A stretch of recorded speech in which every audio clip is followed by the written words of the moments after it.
Good afternoon. Since it is 1:30, I think we can get started. Before we begin, I want to remind committee members and members of the public to follow our code of conduct at meetings. This includes commenting on the specific agenda item only and addressing the full body. Public speakers will not engage in a conversation with the chair, any council members, or staff. All members of the committee, staff, and the public are expected to refrain from abusive language.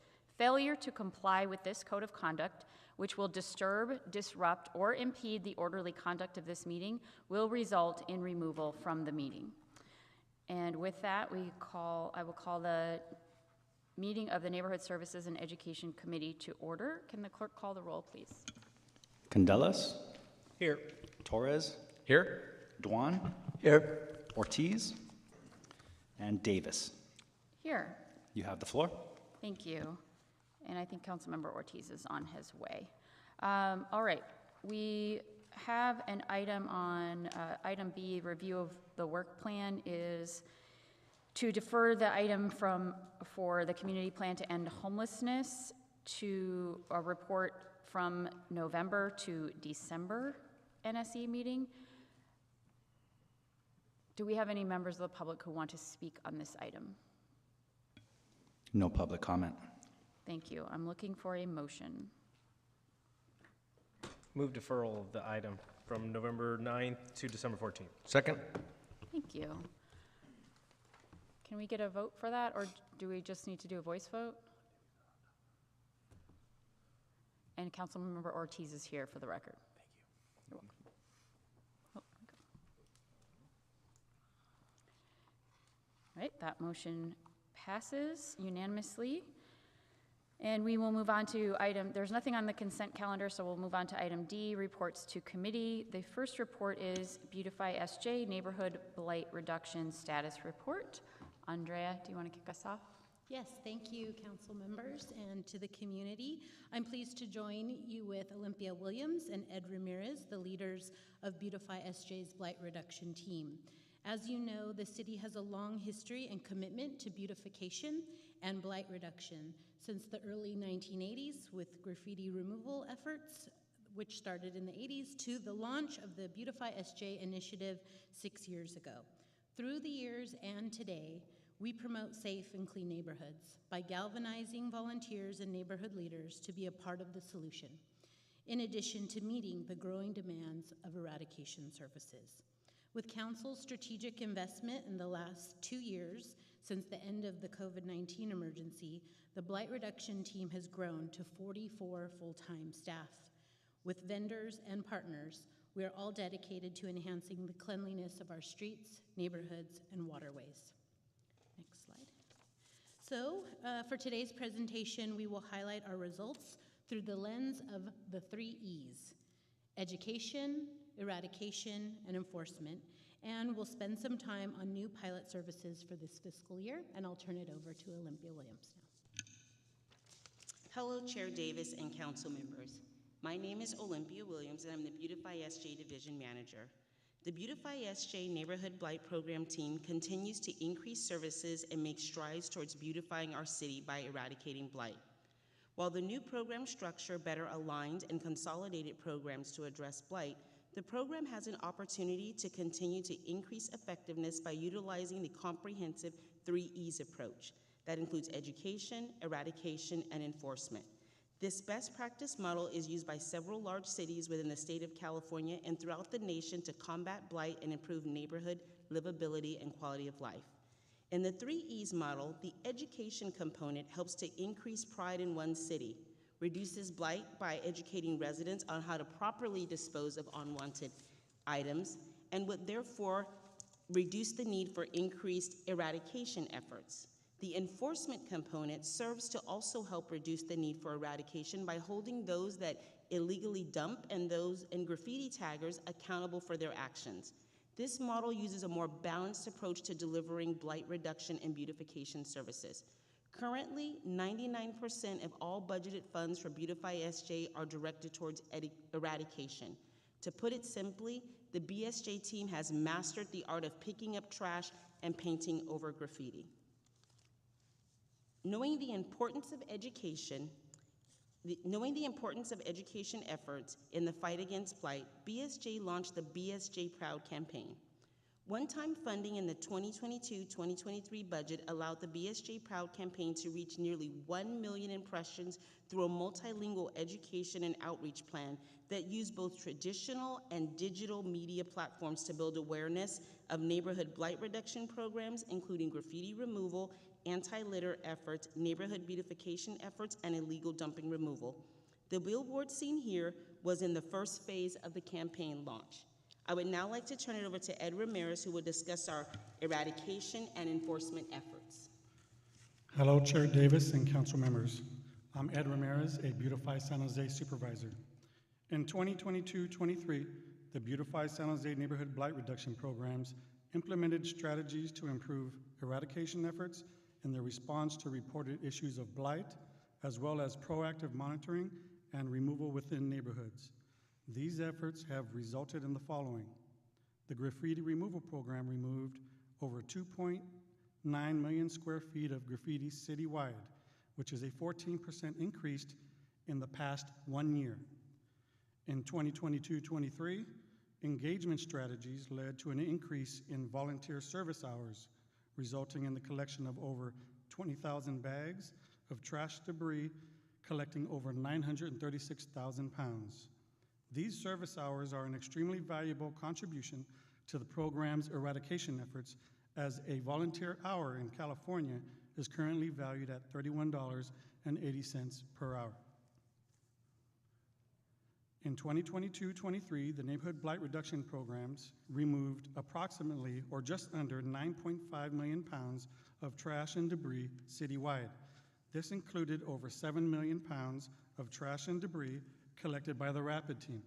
The Rapid Team completed 45% of overall incidents in 2022-23 through proactive monitoring, which is nearly double the efforts from the previous year. These are illegal dumping incidents not reported through the San Jose 311 app or website. In 2022-23, the Dumpster Day program increased the overall number of hosted events from 83 in the previous fiscal year to 96. This increase has led to the utilization of all bins available to support the program. As a result, the Dumpster Day program implemented proactive cleanups of the participating neighborhoods to collect illegal dumping following each event. This has led to an additional 2.1 million pounds of debris collected as a part of this process. The Beautify San Jose program is appreciative of all key partnerships, and we are in constant communication with partners to address blight concerns citywide. Beautify San Jose works closely with Caltrans, Union Pacific Railroad, Valley Water, and the County of Santa Clara, as well as 3 community-based organizations focused on the cleanup of our waterways. In 2022-23, a $750,000 agreement to address graffiti on certain sound walls and illegal dumping was established with Caltrans through the Clean California Maintenance Agreement. Beautify San Jose also increased its Creek Partners annual agreements from $70,000 to $100,000 to increase cleanup efforts at our waterways. In addition to the BSJ Proud campaign, the Beautify San Jose program had 2 staff dedicated to education efforts in 2022-23. This staff engaged with over 6,000 students across 44 schools, focusing on kindergarten through 8th grade age levels, introducing steps to prevent blight in their communities and how to report it. Their efforts also included 87 presentations at neighborhood association meetings citywide and by attending 38 resource fairs.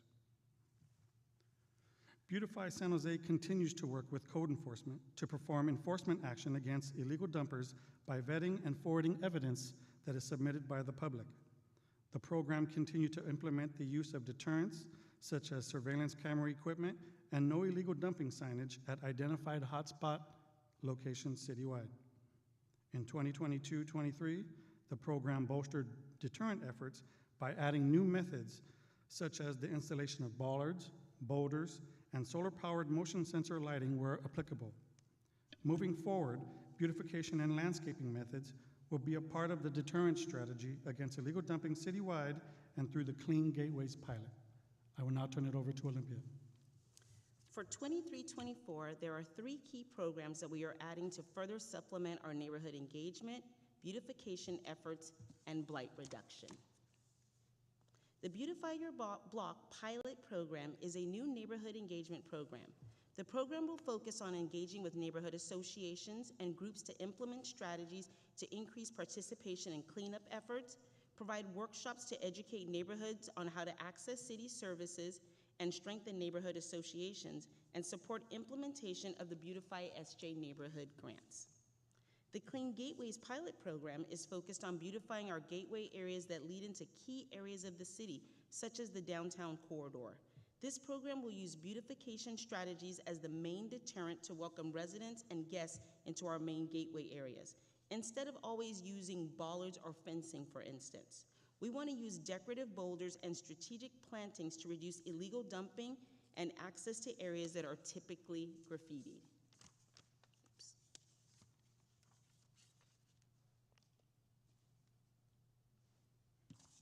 The Clean California Maintenance Agreement, can't go back, there's something going, there we are. Like many of you, oh, it's not on here. Well, I'll just tell you a little bit about our Clean California Maintenance Agreement. So like many of you, I've been concerned about the increased litter, trash, dumping, and graffiti along our freeways, on and off ramps. Last year, Beautify SJ and Caltrans coordinated over 13 cleanups in key on and off ramp locations that include volunteers. While we continue these efforts, we needed more of a consistent approach to addressing blight issues in many areas along our freeways. To help facilitate the removal of this blight in key areas, Beautify SJ has established a $750,000 agreement with Caltrans to address this before-mentioned blight. We will focus in 29 key locations. It's important to note that our efforts will be focused on removing trash and dumping and removing graffiti along our sound walls. Our city has recently met with Caltrans to discuss graffiti on freeway signs, and that work has begun over the past month. In addition to our 44 staff members that work to combat blight and beautify the city daily, we have several key city department partners, interjurisdictional partners, neighborhood associations, and council offices that support Beautify SJ's and the city's goal of a clean, beautiful city. With that, that's the end of our presentation, and we are ready for questions. Thank you for the presentation. Do we have any public comment? No public comment? Okay. Councilmember Ortiz. Thank you, Madam Chairwoman. First off, I want to thank the Beautify San Jose team for their excellent work and for the engaging presentation on a major quality of life issue that I know is impacting many corners of our city.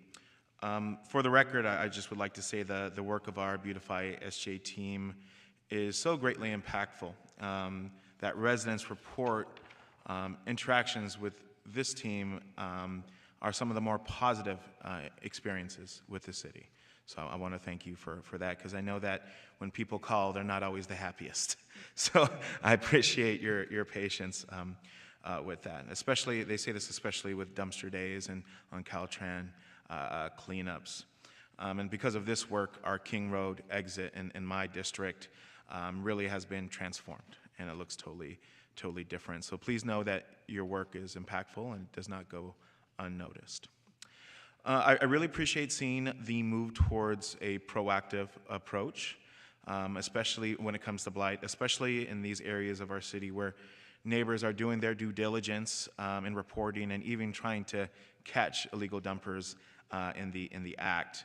To that point, I'm very grateful that our Gramercy neighborhood was a recipient of the cameras mentioned in the report.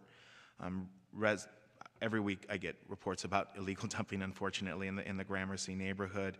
But I could tell you that the residents are happy with the enforcement tool and have noted a major difference in the cleanliness of the neighborhood.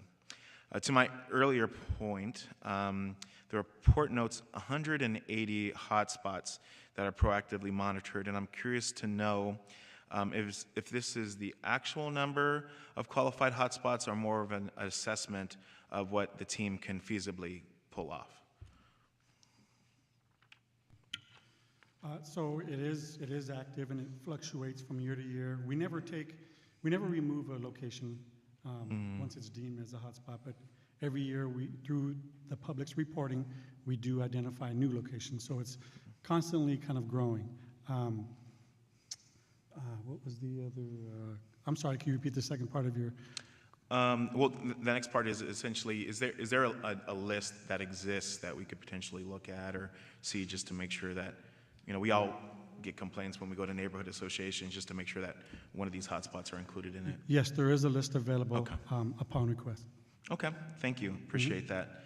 In the terms of education, like educating the community, have we considered an installation of signage? I know we have the no illegal dumping signage, but is there signage that could provide other options to illegal dumping? For example, a sign that could show the 311 app information, or before you dump this, you could have this picked up by the city if it's one specific item or something like that. Have we looked into additional signage than just the no illegal dumping? Through the BSJ Proud campaign, we are looking at different ways to sort of in the second year figure out how to do more education, whether it's 311 or free junk pickup. I know Ed's team is really thoughtful about when they do pick up illegal dumping in these hotspot areas to leave materials that say, you can qualify for free junk pickup. I know we have certain sort of intentional programs for multifamily dwelling, apartment buildings where we see a lot of illegal dumping, but I do think the next portion of our campaign and outreach can do more education about what is available to folks. And again, if you might notice in some of the banners and some of the bus ads, right, it says, we say, stop illegal dumping, right? We're not just saying report it, right? Because if we're just focused on reporting, it's just more eradication versus the prevention of it. So we do have to sort of broaden how we get the word out, but also the million-dollar question is who are the dumpers? Who are we trying to target with these messages? It's still very challenging. Okay, thank you for answering my question. And I also recall, I remember some talks about a potential commercial that was in the works. I know when I was a kid, I'm sure Omar may know, but the whole Litter and Lucy and All-Star Keep it Stand. clean, All-Star Stand. Yeah. Oh, I want to bring him back. Yes, that is Okay. something that's on our list that we are looking at. I was singing that on the way to elementary school. I'm like, glad to see we still that- have fans. We need that propaganda for Yes. cleanliness, you know, and just, The PRNS communications team is very creative, and they are very interested in doing sort of the 2023-24 version. the 25 version, yeah. They're gonna be on rockets or something. Okay, great. Happy to hear that, because that really worked on me. Anytime I drop something, I'm like, no, I don't want to be a Litter and Lucy. So, and in reference to the Clean Gateway program, where are the 11 potential gateway corridor locations, and what standards or metric was used to identify them? So the bulk of our gateway locations now are going to be coordinated in a collaboration with Caltrans. We looked at, think about getting off those off-ramps and on-ramps. So a lot of those will initially see downtown, but we have assessed other areas because we're looking at both on and off ramps, and then think of long gate stretches of corridors. So think of like a White Road corridor or something along a Story, Blossom Hill, looking at those type of corridors where we can also put additional efforts in to proactively address blight. Okay, sounds like you all are in the early stages of that, but I look forward to the conversation. Thank you so much. Thank you. Councilmember Candelas. Thank you, Chairwoman. I want to start off by thanking staff for their presentation. Olympia and Andrea, you are fantastic. Anytime I reach out to your teams on any issues we have, whether it's coordinating an event, I asked my team, 7 dumpster days or 19 cleanups we've had thus far, so I know I've been on you all about that. So thank you. I appreciate it. I know District 8 appreciates it. I had a quick question on average time for graffiti removal. What's the average time on public facilities that we have graffiti up before Beautify gets to it, or our contractor GPC gets to it? Definitely. So for our Q1 results, our target is 80% within 72 hours. We're at 96%. Fantastic. And gang graffiti, what is the average removal time for that, and what's our metric? So for gang graffiti, our average removal time is a little under 24 hours. We actually prioritize our gang, hate, and offensive graffiti.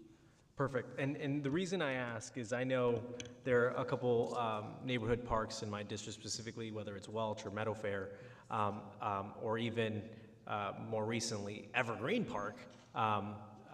That's been a hot spot, if you will, for gang graffiti. And anytime I've put in the request, we see it almost overnight. The next day it's gone, and I am appreciative of that, and that's something that needs to be recognized, because that is not without focus and without diligence and effort. And so huge shout out on that. I had a question on the maintenance agreement, the California maintenance agreement.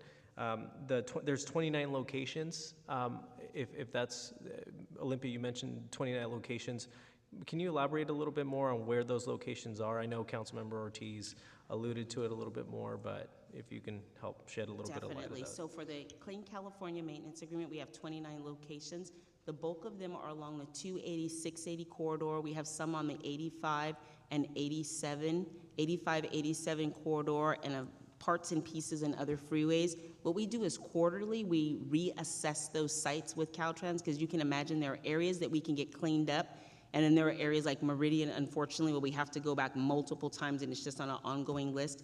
When we selected the sites, though, the one caveat is Caltrans will only allow us to be in certain areas that they deem is less dangerous than other specific sites. So there were places that we wanted to add that we couldn't because they were just considered too dangerous, or you have to have a full lane closure. So we try to take more of the on-ramp, off-ramp locations and really address that trash, dumping, graffiti on sound walls and focus there. But if there is a location you want us to consider, definitely reach out. Yeah, and thank you, because my district's a little bit far away from the off-ramps, and something that I worked on in my previous life had a lot more intersections and freeway on-ramps and off-ramps. However, a lot of my residents have brought up the 680 northbound at Jackson or Capitol Expressway, which is, quasi-county Caltrans. And so that is, I just got on that today, and so it is extremely bad. So I'm wondering, are we coordinating with Caltrans on that specific on-ramp? And if Yes. so, how can we be helpful to maybe that's one of the on-ramps or off-ramps that I could partner with Councilmember Ortiz, and we can do a Caltrans closure to do that on-ramp. I say that specifically because residents have brought that to my attention several times, because Those a lot of my folks get on it there. Yeah, definitely, council member. Those are our priority areas when you think of Hofstadter, Berryessa, McKee, Alum Rock, Jackson, King. We just have had a multitude of issues in that particular area. So we use some of our CCMA funding to help clean those up, but also Caltrans, we meet with them every 2 weeks, and those are priority areas for us and Caltrans. They get ongoing maintenance from Caltrans, as well as the additional maintenance that we do on those particular sites. What can be done? A lot of it is just educating our residents on, if you have something on the back of your truck, cover it up. Don't throw things. I've been at the getting off the off-ramp and see people open their window and drop things just right outside. It's really working with our community to take pride, so we don't have to close a lane to pick up things. I would also like to say we work closely with VTA and the county when we do those large cleanups. Oftentimes we're looking for parts and parcels where we know we have city, the state, as well as the county or VTA, so we can try to leverage our resources to really address those areas with ongoing issues. Yeah, no, that's great to hear. I love the coordination. I know it's light years away of where we were in 2017 with regards to working with our partners, and so it's a testament to the work that you all are doing, and so thank you for your work on that. I look forward to engaging with how we can partner on those cleanups and how we can. I'd just like to add just a nuance that we're trying to get the word out in terms of the graffiti removal response times. Yep. So yes, 72 hours if it's during the business week, but really it's a 3 business days. So if someone were to report graffiti on a Friday, we may not get to it in 72 hours. So just want to create, make sure you understand that nuance.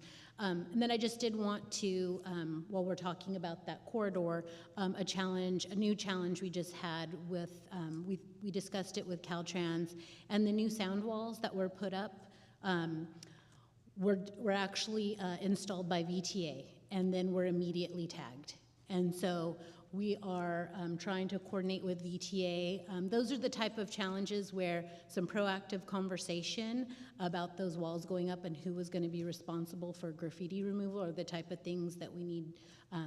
We love our partners to tell us that in advance. So I bring this up because you may or may not be VTA board members here, but given that, the brick wall, very hard to remove graffiti from, and then we see that they're planting landscaping, but the tree is this big. It's going to take a while for that. So those are the type of kind of proactive conversations we're seeking with our partners, and sort of understanding when we see a wall go up, we're like, oh, that's going to be great for the community for noise reduction or emission, but we were like cringing, oh God, yes, it was tagged within 2 days. So yeah. Any proactive support on that with coordination would be helpful. Absolutely. Thank you I was really excited to see that sound wall go up, and I'm sure there's probably others going up as well. But that's a good point to make. I'll just close with moving the staff recommendation. I think it is accept status report. So I'll move acceptance of the status report. And I think Councilmember Dwan seconded. Thank you. Are we cross-referencing that one? To the full council? Yeah. Okay, can you include with a that in cross-reference to the full Thank you. council? November 14th, Thank you. yes. Do you have more? No. Okay. Councilmember Torres. Great. So thank you so much. I did have a bunch of questions, but in the interest of time, I could always ask those offline because they're important, but for the sake of time. I will ask just a few of them. So one of them is, thank you so much for doing the work. Having a clean and beautiful city is important, regardless of income and color and race and neighborhood, right? A beautiful city is a beautiful city and should be clean. And so thank you so much for all the work that you do. I know many of us coordinate with you when it comes to dumpster days and litter days. Some of my neighborhoods have monthly litter days that you all are there at all the time, so thank you so much. I'm gonna talk about illegal dumping. So I know that the city passed a policy that increased the fines when it comes to illegal dumping, right? And created the illegal dumping response team. I think that's one of the policies that was created, right? With the fines that were levied. Has that actually helped? One, how much did it increase by, the fines? And then two, has increasing the fines actually helped? So we increased the fine to the first offense is now a $10,000 fine. When people are caught and we have something to, a person to fine. Our challenge with illegal dumping is the same challenge we're having up and down the state of California. We actually have a regional task force, and it used to just be the 9 Bay Area counties, but now it includes all the way to San Diego County to Humboldt. The entire state is dealing with just what's ever happened post-COVID is just this immense amount of illegal dumping. What we find is that if we focus in one area to proactively move the dumping, it just goes 2 streets over. So a lot of it for us has really been, we focus so much on eradication, we gotta strengthen our education, but we gotta also strengthen our enforcement, right? So we work with code when someone needs to be cited for illegal dumping, so we don't have like a specific person that's dedicated to doing it, but we do work with code, and our education budget is slim at best. So not having those other E's fully resourced makes it very difficult for us to make the type of inroads that we'd like to make around illegal dumping. Right. So with that, thank you so much for that answer. How can we help you get these folks to, one, pay their citations? Because I did see that folks still owe us a lot of money when they're cited. So how can we help you recur those fines? These are the things where Ed's team, we monitor cameras, and then if there is something that we think is enforceable, we will turn it over to the code enforcement, our friends in PBCE, to do that follow-through. Again, limited in terms of staff, and we have Rachel Roberts. Rachel's coming, yes. I was looking, I was like, I thought I saw Phone a Rachel friend. here. Thank I was like, you. didn't I Phone see a her? friend. Teamwork. Was it on now? Okay. Hi, Rachel Roberts, Deputy Director of Code Enforcement. When it comes to collecting the payments for those citations, that is the responsibility of the Finance Department, and so they are tasked with following the municipal code around collections. And most often it goes through a 30, 60, 90-day type of collection process, and at some point they may be able to take it to court for further collection, but that's the nexus by which we collect those payments. And maybe this is, thank you, Rachel, by the way. It's a question back to PRNS. Beautiful ISJ, I'm sorry. We're PRNS. Yeah. PRNS. The folks that get caught illegally dumping, are they usually fined again, or once they're fined, they stop? So we don't collect that information, Oh, but that okay, is it's something code. we can look into. And I will say, last year, 41 citations, right?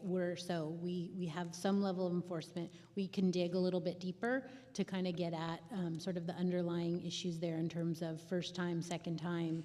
I think that's some good analysis that we can work on and get back to you with. Great. And then the other question is, does our illegal dumping response team, do they go around maybe on the first of the month in areas where we know that there's apartments, right, multiple housing units, like South 10th Street, South 11th Street, Plum Avenue, and Floyd in District 3? I'm just naming some District 3 neighborhoods where I know that every first of the month, because people are eventually moving or being displaced, right? And so I know that when I drive down South 10th Street and 11th Street on, October 1st or November 1st or September 1st, there's just from the 280 all the way to City Hall, I see nothing but couches and mattresses. Do we do a proactive drive around multi-unit housing neighborhoods? So in regards to the multi-family dwelling communities, they're visited once a week. For areas like adjacent to the San Jose State campus, like 10th, 11th, those streets, those are visited once a week as well, but like in May and in December, we perform sweeps as we know that the students are moving out, and items usually get pushed out, so. Okay, great. So I think that answer is a yes. So yes, thank you so much. That's important. I think Right. it's a really good example, though, of with that level of weekly pickup, you still see it Yeah. again and again, right? Yeah. So we're trying to, again, to figure out, like, why isn't free junk pickup used, or why isn't, what can we do? Is it a cost barrier? If they don't know, they don't have time to go to the dump? What is it? So there's some key hot spots where, again, we need to figure out the education prevention piece. Yeah, I mean, are we not working with our amazing friends from the Realtors Association or Apartments Association to have some of these landlords actually speak to their tenants? Because if I'm not mistaken, landlords are actually supposed to dump all that for free, right? I think that's a great suggestion, to work through that association. So Yeah, if you we could- can ask our great friends from the Real Estate Association or Apartments Association. The last question I have is, I would love some of those cameras to be in two of my most hardest hit areas when it comes to hotspots. The corner of North 6th and Empire. And I'm just choosing that one because that's actually like a block away from where I live. But there is always illegal dumping by the railroad tracks in that, and we get folks from that neighborhood. Actually, I don't complain. I just relay it to my team. But neighbors actually do complain that there's a lot of illegal dumping that happens on the corner of North 6th and Empire Street. And of course, you also know the Worcester area, that weird little island across the street from the gas stations and the Portuguese Hall. Yeah. There's usually a couch that gets left there, Yes. and within 3 hours, when we drive back from an event, there is a whole pile of stuff. That's the famous pork chop that Ed Yeah. taught me. It's called a pork chop, but that's my way in. I go like McKee, Julian, and Yeah. I see it all And the it's time. always So we're every thinking day. about a deterrent there, right? Okay. But again, that means that all those things will be somewhere else. Yeah, and right? I don't know if we need to work with our DOT department for that, because it's just a weird little island that separates Worcester. You know how it is. You've been there, so. All right, thank you. Thank you. Councilmember Dewan. Thank you, Chairwoman. Thank you for incredible work. I mean, that's a lot of garbage we picked up, and it's continuous, a vicious circle. One of the area of my concern is right by the Conservation Corps, there's a gate, and it's constantly being broke into. And they're not only dumping garbage, they're dumping trucks and cars, and that's go right into our waterway, which contaminate the water that, go out to our bay. Do we have any particular program to work on securing that area? That area is probably on my top 10 list at number 1. So we have used a variety of strategies. There were some new locks, I'm sure people heard, that we purchased, and the lock held up, but the entire fence disappeared in gate. So I know the lock works, but the gate doesn't work. So we're looking at doing something to harden that area. We're trying to find out who needs to be back there besides the PRNS team, meaning Beautify SJ or our parks maintenance team, and we're going to remove the vehicles that are in there now, take those out, and then go ahead and harden that entire area so a vehicle just can't get back through there on either side. What we have is people know how to drive through the gate side down by the golf course, or they know to go straight through Umbarger and just remove the gate, and there's yet a third way that people can get in there. So we're looking at a variety of different types of deterrents now that we've determined that very few folks actually need to access that area on a regular basis. I will tell you, we did a major cleanup about 18 months ago, pulled out 35 plus vehicles, spent an enormous amount of city resources to clean that area out, most of them just stolen vehicles and dumped. We have a new batch of vehicles in there now that we've scheduled to remove those, get those out, but harden that entire area. And it's also us working with the Conservation Corps saying, we need you, if you ever see the fence open, can you call us immediately so we can get back out there? And that's just been a very challenging area. There's not a lot of light. You can turn off of the main road, drive right down there. There's no light behind there. Most people behind that PG&E property, you can't really hear anything because no one's back there. Most people know not to get too close to the mobile home park. So it's one of those hidden areas, unfortunately, in our city. I think possible we put big boulders that they can't remove. But anyway, any other program, like, for example, we can allot per residence or per household once a year free dumping at the, our dump site and so on. I think that would prevent quite a bit of illegal dumping out on the street. Our program would be the dumpster day program to resolve that. From a per household standpoint, that would probably be our friends in ESD who manage the ratepayer relationship. So we would need to look into that with them. But we think our dumpster days are highly effective and successful. And I just, again, want to do a big shout out to Ed's team who, have been really thoughtful about, if a dumpster day is maxed out, right? We don't want these trucks full of garbage, right, to just go around the corner, right? So we are proactively picking up garbage around the area, even on dumpster days, right? So again, I think our lane is really sticking with our dumpster day program, and we have, as you saw, we've increased it 13 more dumpster days year to year, but we will look into that with ESD. Well, thank you very much. The only other concern I have is the Capitol Expressway and the Monterey corridor, Monterey Road, the Cloverleaf, well, not the Cloverleaf, but the on-ramp and off-ramp there. There's not only illegal dumping, there's a huge amount of unhoused residents there. And I know part of it is the county. And so we're in a conundrum where the county said, well, we're looking into it, and the San Jose, it's the county. And we're back and forth, and we're unable to get that area cleaned up and get the unhoused resident the help they need to be away from that on-ramp and off-ramp at Capitol Expressway and Monterey Road. We understand your concerns there. That area is being posted to be abated, and the abatement begins October 23rd. Hooray. Thank you. God bless you. That's all I have. Councilmember Dwan, you could also do a dumpster day at that site if it's a issue. You know what? We've already did one right there at 7-3. And yeah, possibly we'll do another one. Thank you. Thank you. I just want to add my thanks to you all and for the presentation, but also to your whole team for all the work that you do. And thank my colleagues. I know there's tons of questions. I did want to just ask one last question. The Beautify Your Block, will you be at the Neighborhoods Conference this Saturday to talk about the Beautify Your Block program?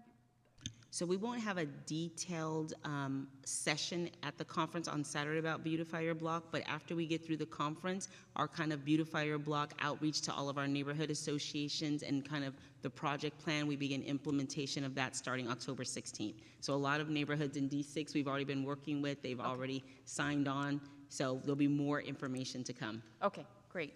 And then I would like an offline conversation about the beautification and landscaping plans that you have, not just locations, but also budget for that, and what you guys are looking at for that. So if I could have an offline conversation with that, I won't bother with that right now. And then the other thing, obviously there's still quite a bit of illegal dumping. Do you have a sense of whether the free junk pickup and the increased number of dumpster days has improved the situation? Or, I mean, when we have dumpster days, the dumpsters are still getting full, but I still, when I'm on Southwest Expressway, still see dumping on Southwest Expressway. I know you know about that location, and there's signage. I will sometimes I'll see the sign, you know, where that tree bumps out. I see the sign and there's like a couch right there, just like Councilmember Torres was talking about. And I just, or a mattress. And I just sigh, right? Like it feels so just disheartening to see that right underneath the sign. Do you have a sense of whether so to get back to my question, is the free junk pickup and the dumpster days, is that helping? Are you seeing the volume decrease? So all of it helps. The dumpster days and the free junk pickup program, I think our challenge is we still have people like Southwest Expressway, they just push it out to the curb. I think council has increased resources, which allows us to pick up more. I think the public may think that as we're picking up more, if you push a couch to the curb and someone picks it up, and you push a chair there and it gets picked up, sometimes you think that all I gotta do is push it to the curb. Right. We need to do more work on the front end around education and prevention to talk to folks about use the free junk pickup program, come to your dumpster day. I mean, we're doing dumpster days on Saturdays, but we also are doing them on Fridays and they're filling up. So we have expanded, and anytime we can get dumpsters, we're doing dumpster days, but we gotta do more work around people disposing of things appropriately. We really rely on the free junk pickup program as our first kind of place we want people to get rid of things. Then the second is there's a dumpster day because we don't want things to go to encampments because that's different how we have to remove trash from there. Right. But we're having a lot of challenges on the front end with our residents. So anything we can do to amplify the message around using the systems and programs that we have in place to get rid of those unwanted items will start to have the impact that we're looking for. And I could just add, in terms of how do we measure if we're making a difference or not, we're working with the CMO, and you will be seeing in the coming weeks some perception data, right, about the cleanliness of your neighborhood, the cleanliness of your park. So while we can start using that data to say, okay, all of this service delivery that we're doing over here, right, in terms of eradication, what does that tell us about our community, what they think about cleanliness in these various locations? So we'll start trying to marry that up so we can tell a better story about what difference we're making. Okay, that's really helpful. Thank you. Appreciate it. All right, I think we're ready for the vote.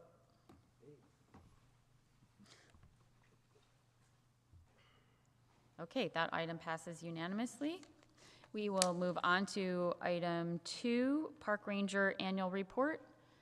And I think everybody's coming down. Avi, you'll be kicking us off and introducing the team. Thank you.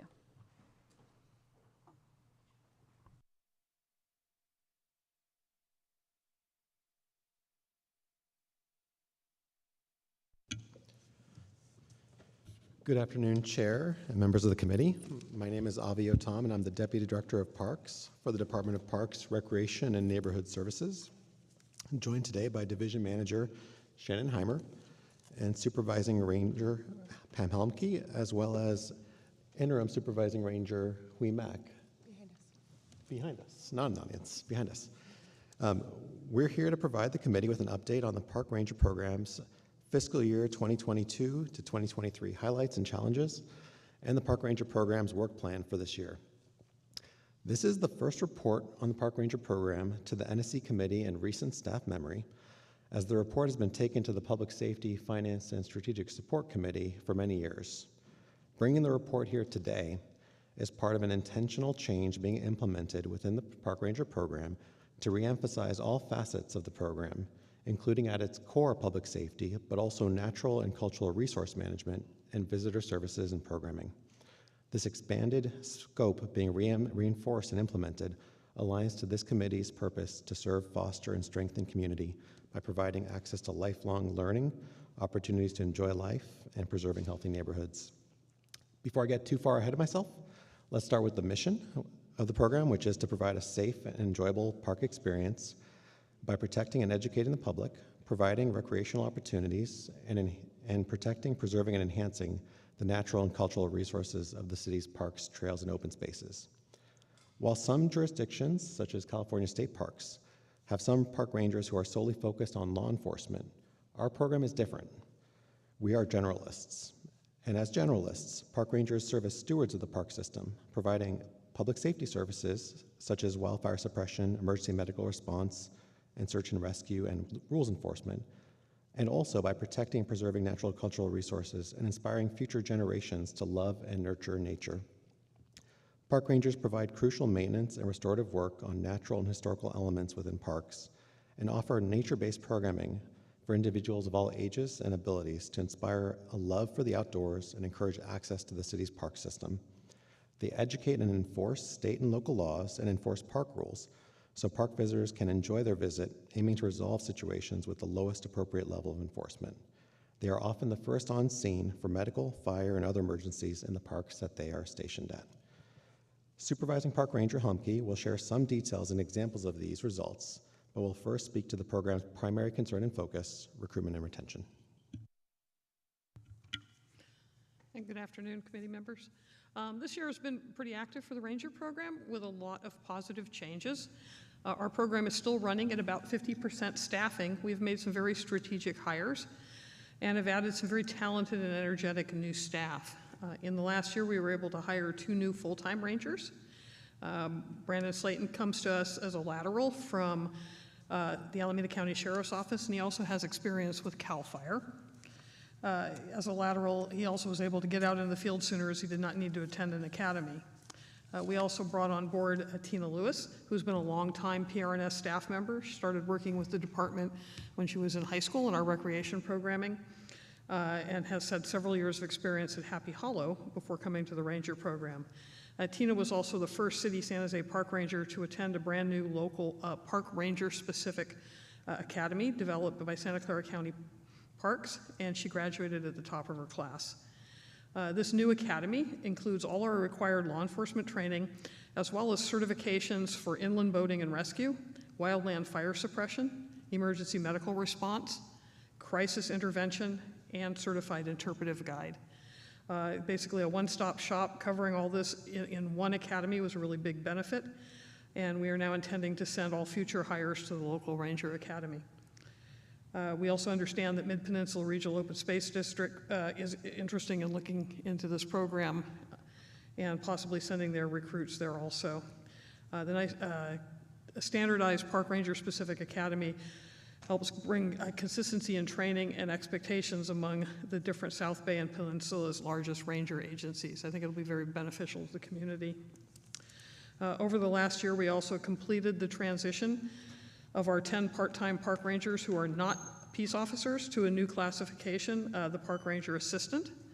This new position will be focused on direct visitor service to create a more accessible entry point. The education requirement for the park ranger assistant was reduced from 60 college units to 30 units.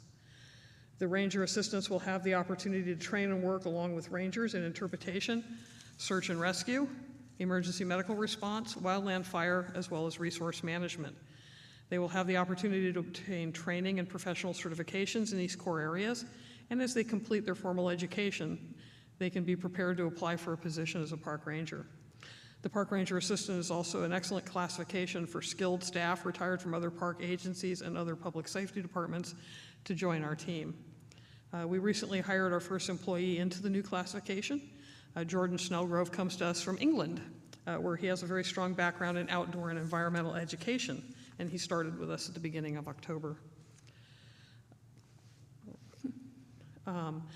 The current slide shows that we still have quite a few vacancies. The department is staying focused on filling our field level park ranger vacancies, and this includes both park ranger and senior park ranger. Updating the recruitment chart with the most current numbers as of today, we have 2 candidates in background for senior park ranger, as well as 2 candidates in background for park ranger.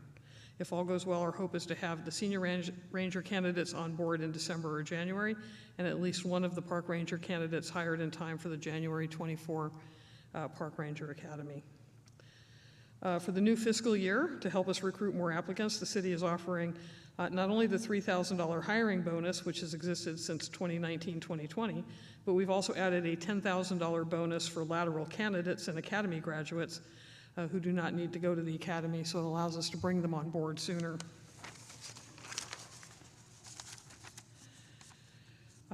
Even with the short staffing, our ranger team has pulled together to handle some significant events over the last year.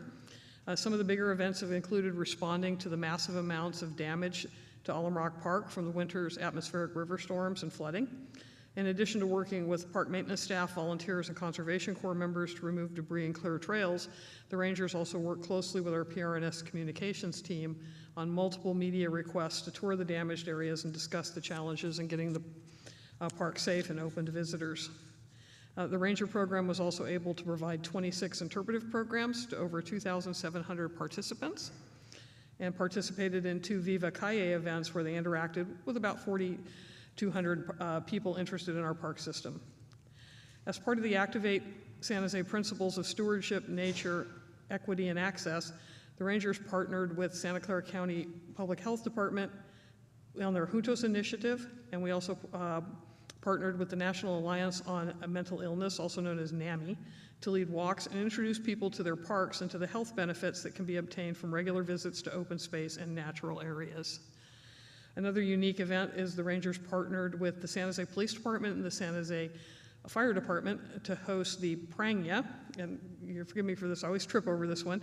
Prangya is preparing resources and alliances, galvanizing neurodiversity, culturalization for their first responder community day. This was held at Kelly Park. The event focuses on breaking down the walls and reducing fears and encouraging the neurodiverse population to feel safe when interacting with uniformed public safety, and to help public safety staff learn more about the unique needs of some of our more vulnerable residents. As always, our Ranger program provides for the protection of both our visitors and our natural resources. With the staffing shortage, the Rangers have been focusing the majority of their efforts on Alum Rock and Kelly Park, which are 2 of our most heavily used regional parks. During the year, the Rangers have responded to 146 public safety events, including 70 fires.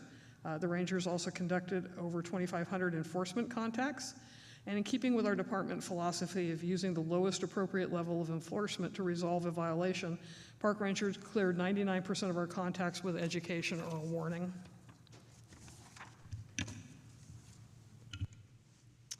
As we continue in the 2023-2024 fiscal year, our work plan will continue to focus on rebuilding our program with a strong generalist ranger corps and reestablishing the ranger presence in our city parks. This starts with continued recruitment and hiring of qualified park ranger candidates. As part of the rebuilding process, the department is also currently recruiting for our supervising park ranger positions.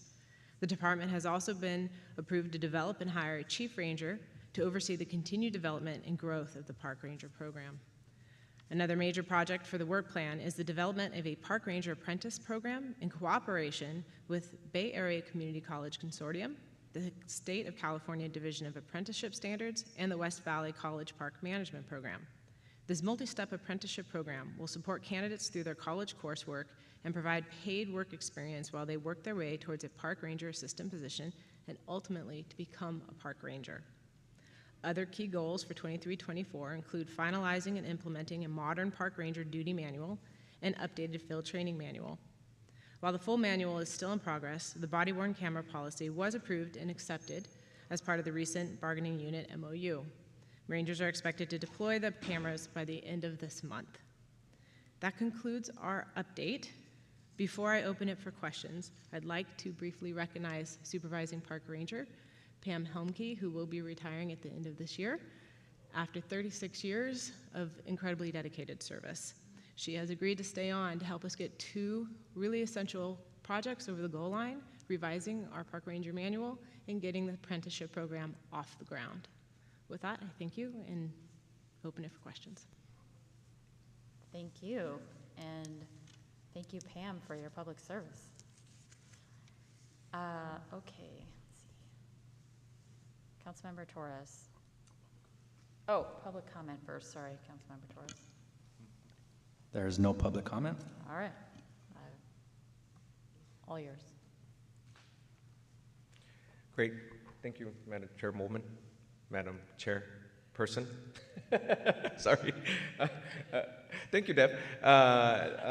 One, thank you so much for the presentation. And then I do have questions, obviously. And one of my questions is, are we working with our San Jose Conservation Corps? Because I know our San Jose Conservation Corps right now already does a lot for our parks in bringing them into our apprenticeship program. Ultimately, the Conservation Corps would be one of the areas we would be looking to recruit applicants for the apprenticeship program from.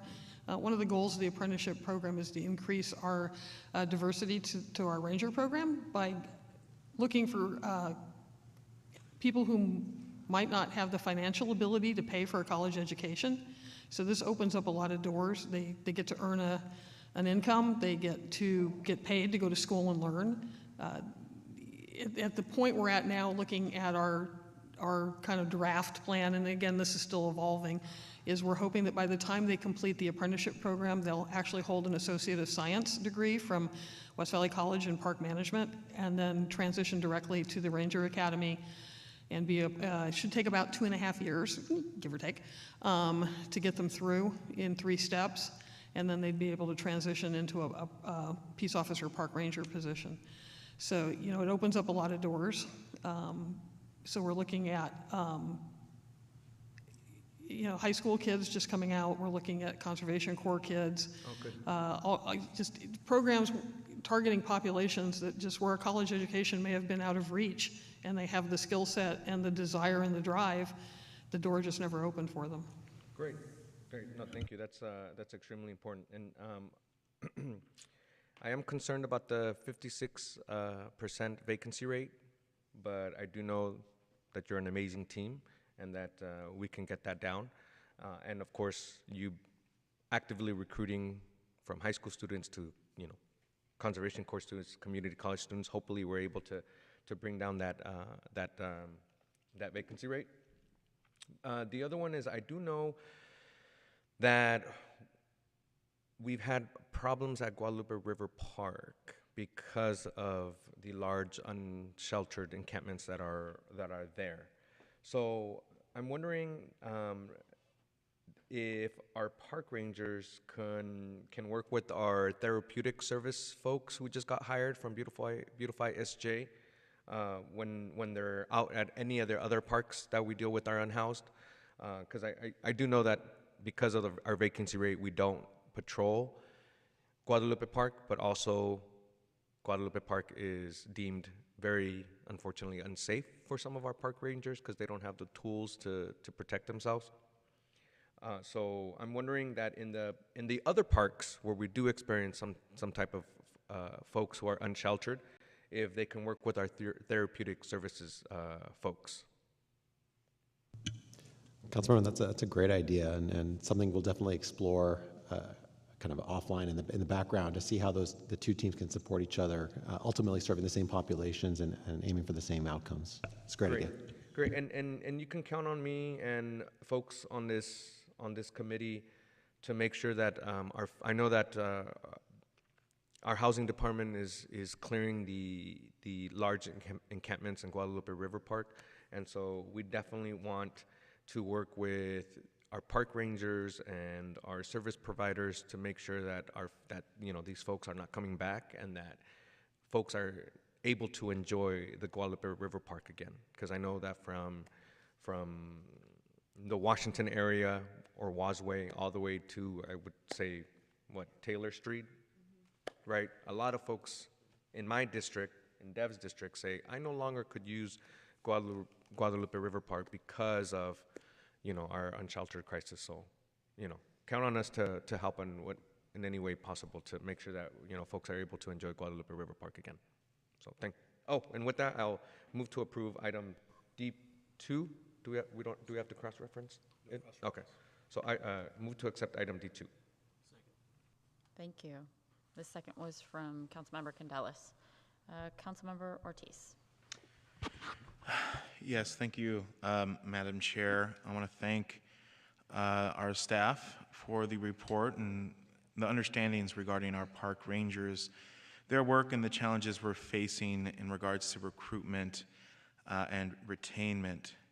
Public safety at our parks is a major concern in my district. Avi, I just forwarded you an email in regards to some of the issues. You name a park in my district, there's gambling, there's criminal activity, drug usage. I know that's not alone to my district, but it is a major concern for this council. And quick question. So how many rangers were we able to hire last year? We hired 2 full-time rangers. That's unacceptable. How can we go a whole year only hiring 2 park rangers? I think we really need to re-strategize how we're approaching, whether it's salaries, whether it's our education barriers. Listening to the apprenticeship program taking 2.5 years to become a park ranger, is that how long it takes to become a police officer in this city? Who's going to wait 2.5 years to enter the park ranger staff when they can go to a much shorter process and in many cases get paid more?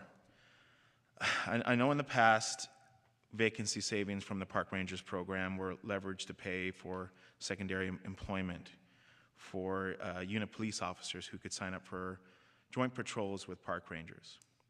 Have we considered this past strategy in recent times? So those specific joint patrols were in areas such as watersheds, or we had a special detail before the pandemic actually focused on trying to disrupt some unwanted activity in Plata Arroyo Park and Capitol Park. Those were really focused on coupling with park rangers. Given the current level of park ranger staffing, going into joint patrol mode is not feasible right now.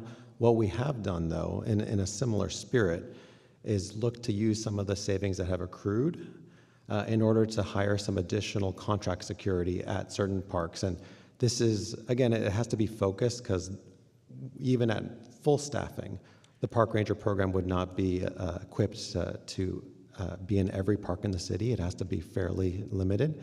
But we've been able to add some additional security staffing at Happy Hollow, Cunningham, Amaprouche. So even if we were fully staffed, we wouldn't get park rangers at neighborhood parks? That is ultimately correct. At full staffing of 11 rangers, what we would realistically look at is having about 4 to 5 regional parks, so Alum Rock and Kelly Park, as we have staffed today. Next up in our list of staffing would be Amaprouche Park and Lake Cunningham, and we have standing direction from the City Council to staff Guadalupe River Park once we are able to fill our vacancies. Through a past budget action, our program has been resourced with 1 full-time equivalent position that was to conduct hotspot neighborhood park patrols. That position has not been filled. I'd also caution that 1 person on their own for 200 neighborhood parks is a daunting task. But ultimately, if we staff up fully, we would look to address more park concerns inside neighborhood parks. But for neighborhood parks, we would really look to partner with our San Jose Police Department, who has a presence all across the city. Well, I understand you'd really like to. Are we currently exploring avenues in which we could partner with the San Jose Police Department for park safety? Yes, we talk with them frequently about this. Okay. And what does that look like? The conversations? Yeah. When an issue arises, we reach out to the district captain or lieutenant, depending on the relationships that we have in different aspects in our department. We try to raise the issue up, identify what can be done, and work towards that. I think it really depends on specific nature of issues, though. Well, if people don't feel safe at parks, they won't go. And I understand that may not be the case for every district in the city, but the issues that are going on in my district aren't siloed. Right? Many people on this dais right now experience them as well. If these park rangers were never meant to keep our local parks safe, then we have to explore other avenues. Because right now, people are fed up, right? If people just say, oh, the east side's always like this, I know it's greater than the east side, I know it's a lot larger than the east side, but that's the perception right now. Our families should be able to walk to their local park, they should be able to exercise in their park, they should be able to have birthdays in their park, and it's our job as a city to make sure they're safe. Right? So if it's not park rangers' responsibility to keep people safe in parks, then I look forward to a conversation where with a actual team that will do that. Thank you. Thank you, Councilmember Ortiz, for your comments. I know that it's not just a staffing issue. It is a staffing issue for sure. I'm hopeful that this new apprenticeship program will result in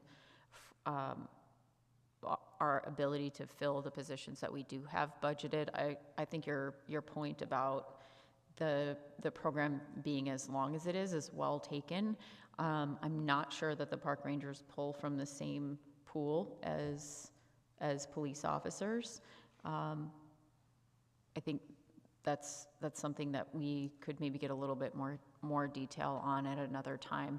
But I do think that on a go-forward basis, I think we know that our parks have been under-resourced for a very long time, and with the budget outlook the way it is, there's not a foreseeable end to that, unfortunately, unless we were to have a successful ballot measure that would help us with parks maintenance and safety. And that's something that I hope that staff will be looking at when we do our surveying for potential ballot measures coming up. Angel, do you know if that's included in the upcoming survey? There's always a survey right around this time of year for potential ballot measures when we're going into an election year. Yeah, Chair Davis, we are actually looking at that. You know, we got pretty close a few years back, right before the pandemic. In fact, we got really close. That definitely something that we're looking closely at for all the obvious reasons stated here. I mean, I was kind of having flashbacks from when I was director of Parks and Rec, and we had this very issue, right, that we're trying to, because you just do the simple math, right? Even if we were at 100% staffing with park rangers, and you just do, just divide that by the number of parks, it's not a sustainable solution. So I really think we're going to need to bifurcate these issues between now and the time that we get additional resources. One, in terms of really clearly defining what the function of a park ranger is, especially right now as it relates to regional parks, because it has more citywide impact. But we got to address the issues that Councilmember Ortiz is bringing up, which is how then, what is the alternative approach to keeping our parks safe, right? And that does need to include an escalation point with our own San Jose PD, because if there's any criminal activity happening on a park, it's like if it was happening at a residence, right? So the same protocol would kick in. But we also know that that can't be the only solution, right? So we may have to take a look at an alternative, kind of a non-ranger approach to some type of PRNS classification, and I'm not exactly sure what that is, but that's something that we should look at. That would basically just put more eyes and ears on a park, if for nothing more but to report, right? And to escalate. So this is one that we still need to solve for. I agree, and I think that even when we're talking about non-park rangers' eyes and ears, we don't have enough staff to be on site at the neighborhood parks just for maintenance on a regular basis either, and that would be another set of eyes and ears, and that to me keeps coming back to having a ballot measure and having a more steady stream of funding that I'm hopeful we can get past, and maybe if the threshold does change, that we could get that over the goal line before I leave office. Yep. But Councilmember Ortiz, your frustrations are well taken, and they are shared, I think, by every one of us. Every one of us have issues at various parks, and I'm sensitive to the perception, if not reality, that the East Side has extreme issues. Yeah, thank you for that. I don't see any other hands, so we're ready for the vote.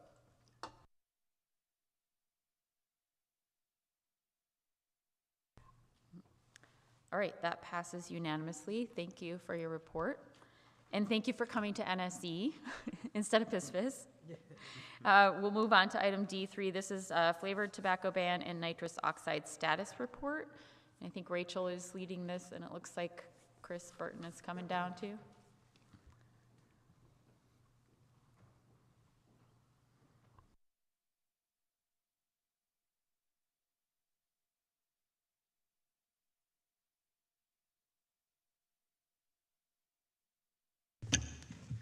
Good afternoon. Rachel Roberts, Deputy Director of Code Enforcement. I'm joined here today by Director Chris Burton of PBCE, and I am here to report on our flavored tobacco ordinance and nitrous oxide work plan status report. So following council direction in September of 2021, council approved an ordinance amendment to chapter 6.87 of the tobacco retail license of the San Jose Municipal Code. But in addition to that, council further directed staff to clarify enforcement within that ordinance, clarify that the enforcement of that ordinance would be aimed at tobacco retailers, continue to perform a minimum of 1 annual compliance check per year, pursue enforcement grants, including funding for decoy enforcement programs, consider fine schedule amendments to increase TRL violations and penalties, and then report back to council on efforts to cross-train inspectors, improving efficiency in code operations. And lastly, to return to the Neighborhood Services and Education Committee within 12 months after full implementation to analyze the ordinance's effects on tobacco retail licenses throughout San Jose, with a special focus on tobacco retail licenses that are within 1,000 feet of youth-sensitive receptors. And so that is what I am here today to do. So after the ordinance was passed, we got started on our implementation and enforcement strategy. We first updated our collateral materials and our website with the new ordinance information. We also conducted our annual renewal process that occurs between May and July of each year. And we mailed out an outreach letter to all of our businesses informing them of the new ordinance requirements. We applied for and obtained a grant from the Santa Clara County Public Health Department, which was awarded in November of 2021 to implement our decoy operations. And then we, which continues to be ongoing, we conducted our unannounced annual inspections of each retailer and also performed re-inspections when violations were present and inspections as part of the complaint response process. We evaluated any new applications that came in for businesses hoping to enroll in our program and enrolled any that met the new requirements. And then we also explored possible cessation program resources that are available and how they could be utilized in the program. So some of the outcomes since implementation over the past fiscal year, 22-23, we conducted 457 of those annual inspections, which is 78% of our total roster. We also, as part of those inspections, look for other violations that we may see present in terms of blight and how the properties are being maintained. We did find with some of those annual inspections that there were some minor violations, most of which could be remedied on site, and the majority of retailers were in compliance. However, we did find several that were not in compliance, and therefore, since it was our first year of implementation, we issued warning notices for the less egregious violations, and 5 citations ended up being issued as a result of more egregious, specifically selling flavored tobacco products. In the area of complaint response, we received 20 complaints over this past fiscal year. The majority of those complaints were for either selling tobacco to minors, concerns are regarding proximity to other retailers or youth-sensitive uses. Some of the complaints were because they believe the business did not have proper licensing to sell tobacco products, and then also for smoking inside of these establishments. As part of that complaint response, we ended up issuing 7 citations and 4 warnings, and 6 of those cases are still under investigation as we're working through that enforcement process for those violations. And then lastly, we conducted decoy operations, which were quite successful, utilizing the grant funding that we did receive from the county. Between July of 2022 and February of 2023, we conducted 93 decoy operations. These were done primarily after our normal 40-hour work week, so evenings and weekends. Of those 93 operations, 18 businesses failed that decoy operation. We ended up issuing 20 citations. 4 of those were for selling tobacco, flavored tobacco products to a minor, and then 16 for just selling regular tobacco products to a minor. Each of those carrying a $2,500 citation for the selling tobacco to a minor and $500 citation for not following operation regulations. We currently have several businesses, that were repeat offenders, and we're exploring revoking that TRL license for those businesses, and it's a process we're working on with the City Attorney's Office currently. So as far as outcomes of the ordinance as it relates to proximity, we also saw good results and positive outcomes with the new requirements. So overall, we saw a drop of 30 businesses selling tobacco products, which is a 5% reduction. We saw a reduction of 19 businesses selling tobacco within 500 feet of a youth-sensitive receptor, which is 10% of our total businesses. A reduction of 32 businesses within 1,000 feet of these receptors, and then a reduction of 6 businesses, or 4%, of those that are located within 500 feet of one another. We also wanted to give you a view of how this affected the concentration at a district level. And so one thing to note is this table is we wanted to compare apples to apples. So when we first did the assessment leading up to the ordinance, that was in 2020. And so there was a redraw of the district boundaries in between then and now. And so we wanted to utilize the same boundaries as we did previously to get a true comparison. So we saw this most significant reduction in businesses in districts 1, 3, 5, and 7, with 3 seeing a drop of 21 businesses selling tobacco products. So with implementation and new ordinances, there's always challenges. So these are some of the recurring challenges we experienced over this past year. One of the big challenges we had was new products entering the market that appeared to circumvent the ordinance. So folks are pretty creative in how they come up with and package products. And so as we were seeing new products coming online, we were having to take the time to evaluate those products and understand whether they would be permitted or not under the ordinance. We also ran into challenges with products being stored out of view or in inaccessible areas that were made enforcement difficult. In those scenarios, if we weren't granted access, it would put us into a position of needing a warrant to conduct further investigation. We also found that our zoning ordinance an update is likely needed to ensure alignment between the zoning code and the TRL regulations regarding proximity. And then also our TRL ordinance, we found that a need to clarify some of those regulations, or actually add regulations to address these common challenges we saw, which were distributors. We found there's several businesses that are trying to store and distribute flavored tobacco products, and if we currently don't have strong enough regulations in the TRL ordinance to address that, so we're looking to strengthen that. Also clarifying shisha product exemptions, as well as regulating just the general storage of these products, and then requiring a 21 and over signage for hookah lounges.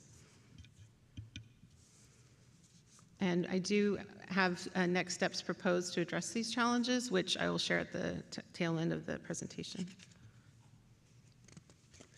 So switching gears to nitrous oxide, we were at Rules Committee about a year and a half ago here, February in 2022, and based on a recommendation from the Rules Committee and in accordance with staff's early consideration form, the committee directed us to begin to develop a work plan to accomplish the following tasks. So one being beginning our ordinance work within 6 to 9 months once priority work items that we already had in progress were completed. Evaluate the TRL ordinance to research ordinances in other jurisdictions, and evaluate the impact on staffing and resources to do enforcement in this area. conduct business stakeholder outreach and audit businesses to understand how frequently we are finding this product sold in our TRL establishments and other businesses. And then design a plan for implementation, including a grace period for retailers to dispose of or offload these products. And then collaborate with PD on any available support or enforcement assistance they could provide, and then explore potential requirements in coordination with the county as far as resources for folks with substance abuse issues. And then lastly, coordinate with the Office of Administration Policy and Intergovernmental Relations to advocate for state legislation banning the sale of these products. So what we have before you, having reached these milestones of becoming fully staffed and also having those priority work items completed, we're ready to move forward with this work and have put together this high-level work plan for you. We are proposing a up to 9-month timeline plus implementation, and the components of the work plan, first being research, benchmarking, and analysis, the internal coordination and enforcement plan development, drafting the ordinance itself, conducting the outreach, adopting that ordinance, and then moving to implementation. We hope to begin this work in January of next year. And then after that grace period that was part of the direction, we would start implementation and enforcement in the following year in January. And this is something that would be a multi-department effort. It's not something that code enforcement can do on our own. So we definitely would need our PD partners and the city attorney's office to collaborate with us on this effort. So next steps. As far as the flavored tobacco ordinance, there were still a few remaining items from the council direction that we want to complete, as well as continue our good work that we've started with enforcement. And so the plan is to continue to conduct our annual renewal process for our current TRL businesses that are operating in compliance and carry out any inspections and enforcements as required. Work in partnership with the Santa Clara County Public Health Department to develop resources to assist with the smoking cessation programs and assistance as feasible. We're hoping to have something in place by June of next year. And then consider fine schedule amendments to increase the TRL violation penalties. That's work we still need to do. Also, pending further analysis, hope to have that by June of 2024. And then we are going to get going on cross-training efforts of inspectors in the tobacco retail license and our off-sale alcohol program. A lot of those businesses are enrolled in both programs, and so we're looking to cross-train and streamline those programs and plan to report back on that in October of 2024. And then look at those ordinance amendments, as I had mentioned, to the zoning and tobacco retail license ordinances to address those challenges, strengthen the enforcement, and further clarify those regulations as appropriate. And we're shooting for fiscal year 24-25 to complete that work. And as I mentioned, the nitrous oxide ordinance, we plan to begin that work in January of 2024. And with that, it concludes my status report, and I'm here to answer any questions. Thank you. Do you have any public comment? Zoom caller, RUP Finance Team.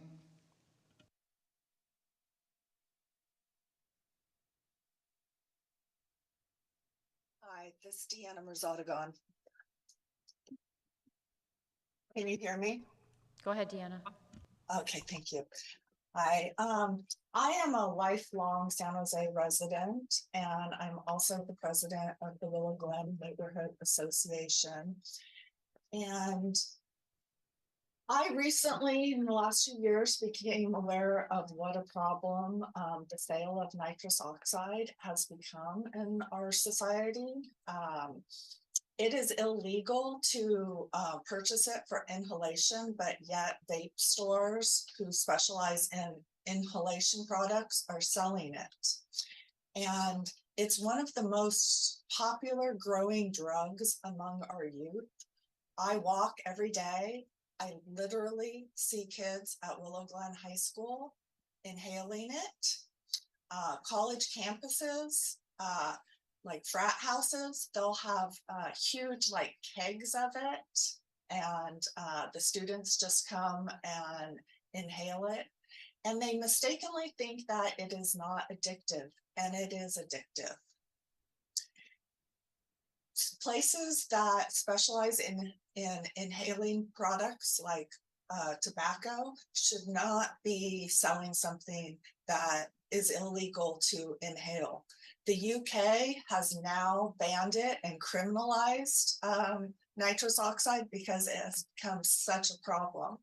We need to get ahead of this and not wait until we have mass deaths and addiction problems among our youth, and hold these stores responsible for what they're doing. They illegally sell, and I have reported to San Jose PD numerous times, and nothing has been done.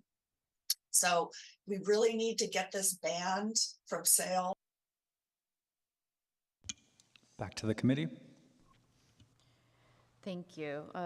Rachel, I want to thank you for your report. I have a couple of questions before I call on my colleagues. I hope they'll, I've been working on this issue, and the nitrous oxide memo was mine, so I hope that you all understand that I'm going to ask questions first. One question about the zoning update, and this is for you, Chris. What's the plan for the zoning updates that Rachel was talking about being needed? Yeah, thank you, Chair. Obviously, our typical practice in the past has been to do revolving quarterly updates on the zoning code. That's slipped back in the timeline and sort of fallen onto our backlog through this year, and has particularly been impacted by the additional work that was unplanned around resubmittals for the housing element. So that's the team that's really focused there. We're trying to get back on track in the first half of next year. So we'll put this in the list of updates to come and prioritize accordingly. Will that list of updates and the prioritization of those updates be coming to council, or will you be reporting that in an info memo in some way? That's a good question. Let me follow up with that and just make sure we have an adequate place to make sure that council's informed of what's coming forward and how we're prioritizing, so we can get that feedback on the way. Okay, great. That would be really helpful.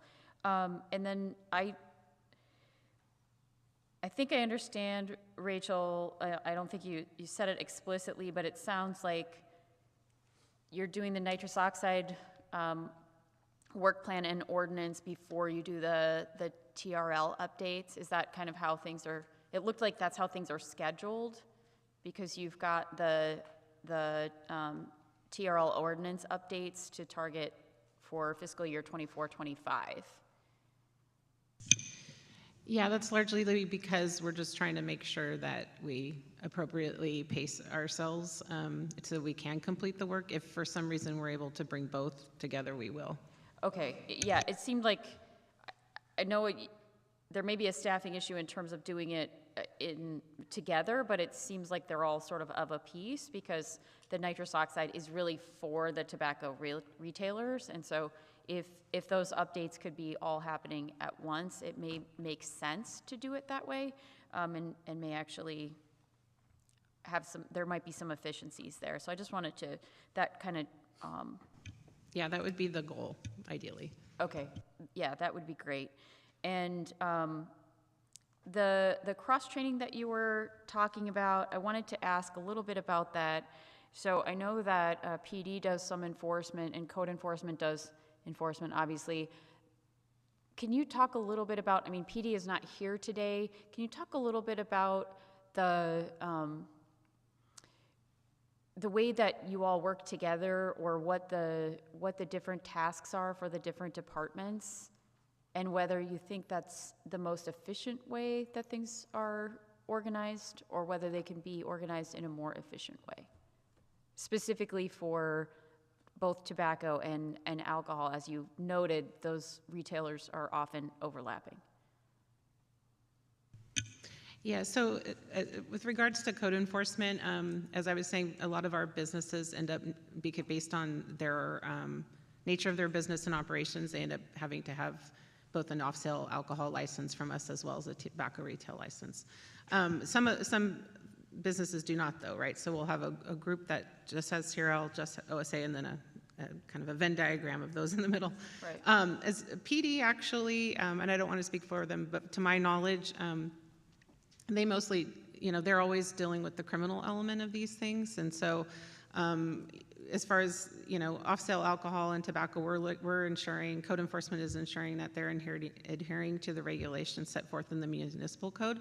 There's a point where then the state becomes involved because they have their own requirements, especially in the alcohol realm with the ABC requirements and those so forth. And then PD, we see our partnerships happen with PD mostly when we're seeing someone with an off-sale alcohol license, for example, that is having loitering problems, or they're having criminal activity occurring, or a fight happening at a smoke shop or something like that. That's where we would bring in PD to help us address those concerns and those issues with those vendors. So ours has more to do with operations, that they're selling it, they have proper licensing, storing, they're not selling to minors, that kind of thing. Right, and so they have the Pal Cadets, and they have a program, I know, specifically for underage sales of underage alcohol, but the decoy program for tobacco is also about underage. So it sounds like there could be some synergy there in merging those two programs, or at least in sharing information with each other.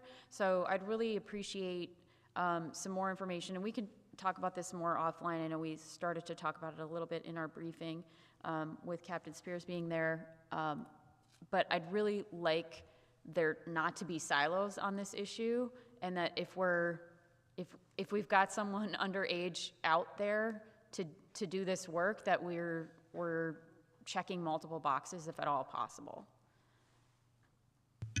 Yes, agreed.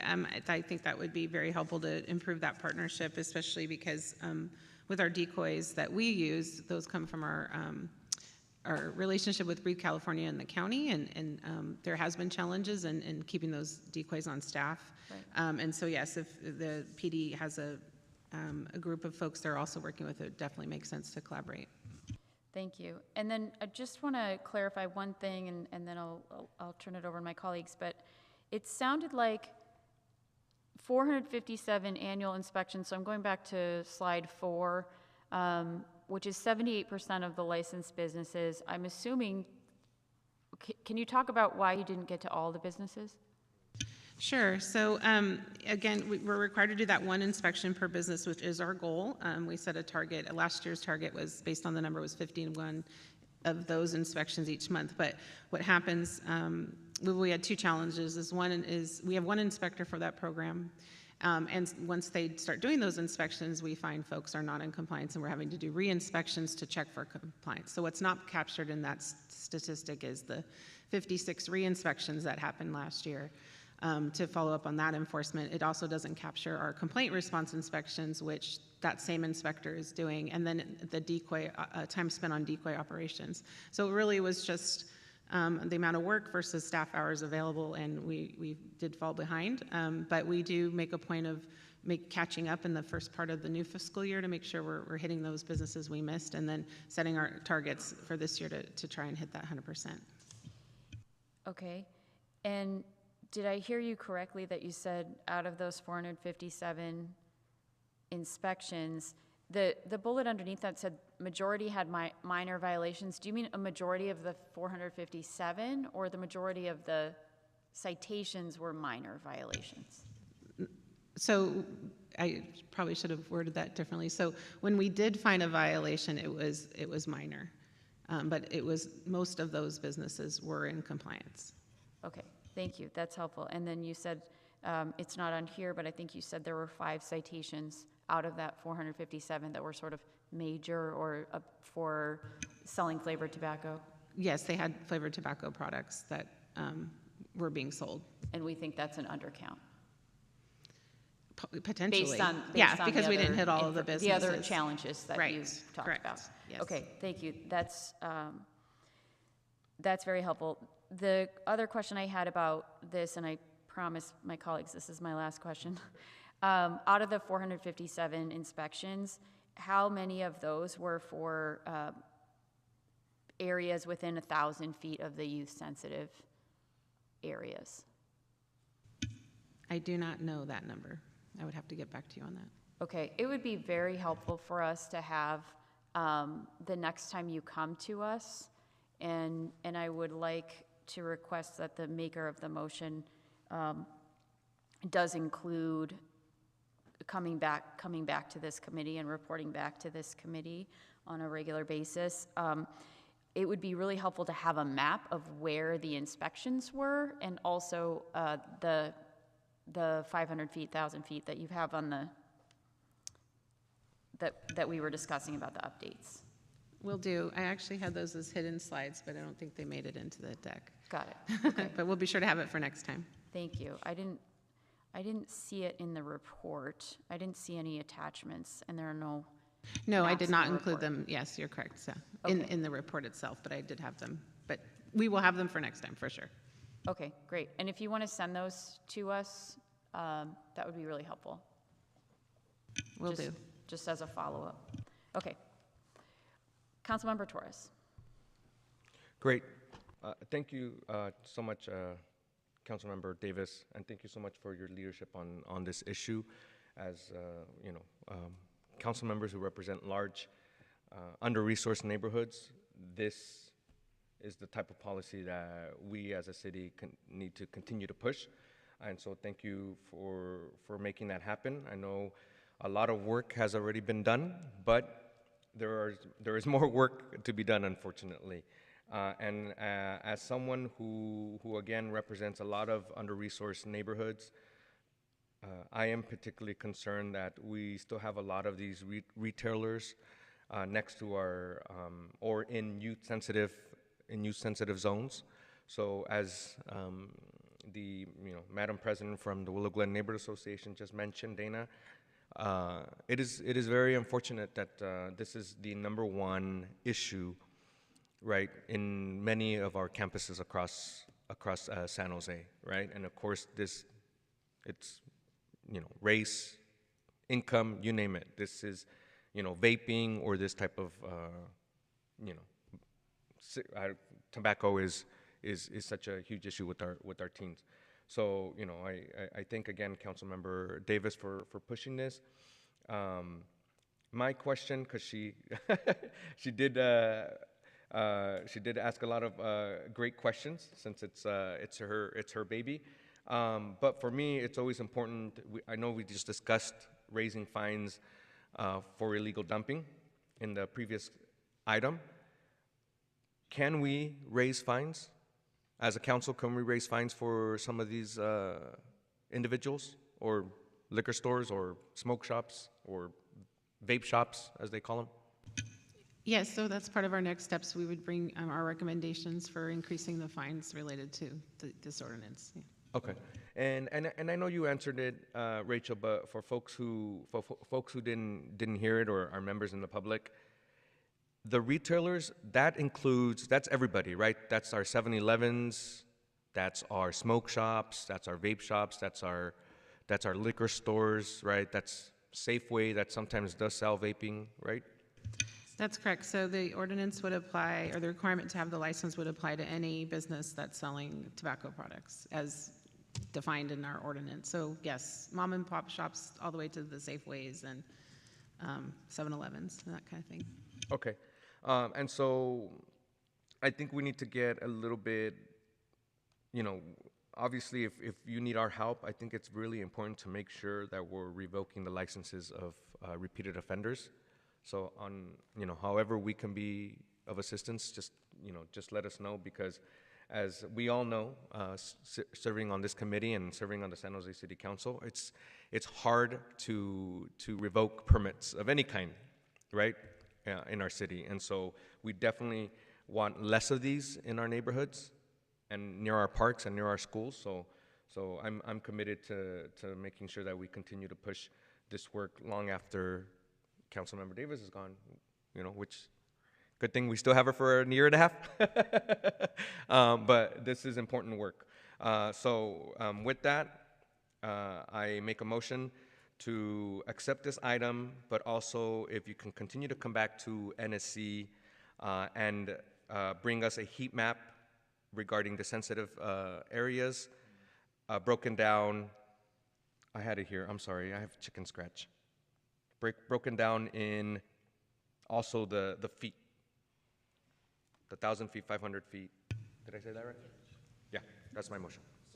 Yeah, will do. Thank you. Councilmember Dewan. Thank you for regulating a lot of these smoke shops or bake shop, if you will. What is the fine? Is it significant enough where they comply, or is it something just kind of slap in the hand? So currently, the fines for operational violations is an escalating fine. It starts at $500 to $750 to $1,000 if you have a repeat violation within 12 months. The fine currently for selling to a minor, whether it's flavored or just a tobacco product, is $2,500. So most of the retailers that we find during the decoy operations were fined at $3,000. I also heard somewhere out in the real world there, these bake shop also sells illegal marijuanas and so on. Is that there's some truth to that? We have been getting those reports the recent few months here, and so that is something we will be looking at with our partners. Code enforcement doesn't have the ability to enforce on criminal violations, but that's definitely something we want to look at through that nitrous oxide work with our PD partners to understand what we can do to try and help address those issues. And I echo my colleagues. We need to raise the fine, especially the repeated offender, or take them out of the business of selling it to young people. That's all I have. Thank you. Thank you. We're ready for the vote.